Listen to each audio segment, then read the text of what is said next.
2 Corinthians 10 verses 1-18. The spiritual war.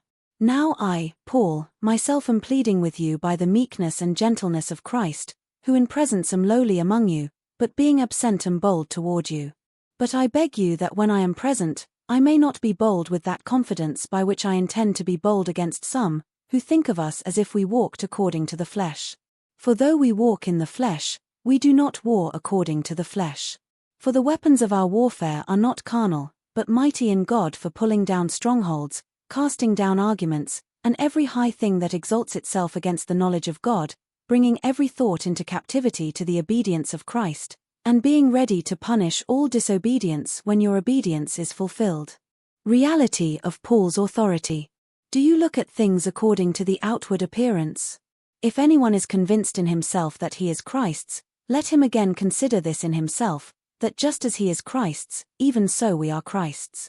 For even if I should boast somewhat more about our authority, which the Lord gave us for edification and not for your destruction, I shall not be ashamed, lest I seem to terrify you by letters. For his letters, they say, are weighty and powerful, but his bodily presence is weak, and his speech contemptible.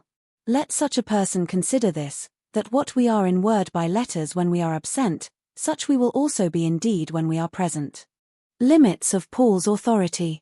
For we dare not class ourselves or compare ourselves with those who commend themselves. But they, measuring themselves by themselves, and comparing themselves among themselves, are not wise. We, however, will not boast beyond measure, but within the limits of the sphere which God appointed us, a sphere which especially includes you.